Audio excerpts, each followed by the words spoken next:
Star India one मध्ये आपलं स्वागत आहे। पाहूया आजची प्रमुख माहिती।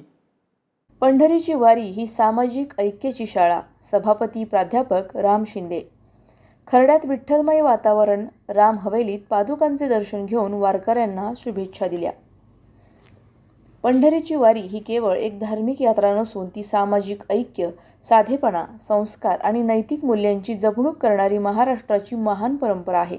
या वारीमुळे जाती पंथ, लहान मोठा हा भेद विसरून समाजात एकात्मतेची भावना अधिक दृढ होते, असा विश्वास विधान परिषदेचे सभापती प्राध्यापक राम शिंदे यांनी व्यक्त केला।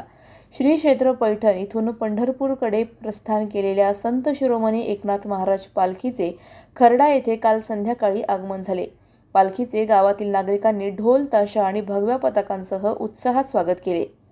राम हवेलीत भावपूर्ण दर्शन। आज सकाळी राम हवेली मंदिर मेन रोड खर्डा येथे सभापती प्राध्यापक राम शिंदे यांनी पालखीच्या पादुकांचे मनोभावे दर्शन घेतले आणि राज्यातील शेतकरी, महिला व सर्व नागरिकांच्या सुखसमृद्धीसाठी प्रार्थना केली। या प्रसंगी सभापती प्राध्यापक राम शिंदे यांच्या हस्ते श्री क्षेत्र पैठण येथील एकनाथ महाराज पालखीचे प्रमुख विश्वस्त हरिभक्त परायण रघुनाथ बुवा नारायण बुवा गोसावी यांचा शाल आणि श्रीफळ देऊन सन्मान करण्यात आला। सभापती म्हणाले, संत एकनाथ महाराजांची ही पालखी शांतता, श्रद्धा आणि भक्तीचे प्रतीक आहे। अशा संतांच्या विचारांनीच आपला महाराष्ट्र घडला आहे। विठुरामाच्या गजरात प्रस्थान।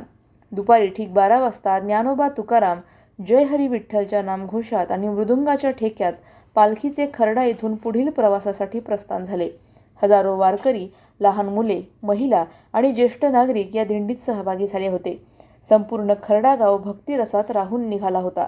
यावेळी गावातील मान्यवर, ग्रामपंचायत सदस्य, पोलीस प्रशासन आणि वारकरी संप्रदायातील भाविक मोठ्या संख्येने उपस्थित होते। पालखी सोहळ्याच्या नियोजनासाठी स्थानिक प्रशासन आणि ग्रामस्थांनी परिश्रम घेतले।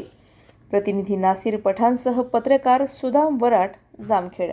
आमच्या YouTube चॅनलला नक्की सबस्क्राइब करा। पाहत रहा स्टार इंडिया। फेसबुक आणि इंस्टाग्राम स्टार इंडिया वनला फॉलो करा। पाहिल्याबद्दल धन्यवाद।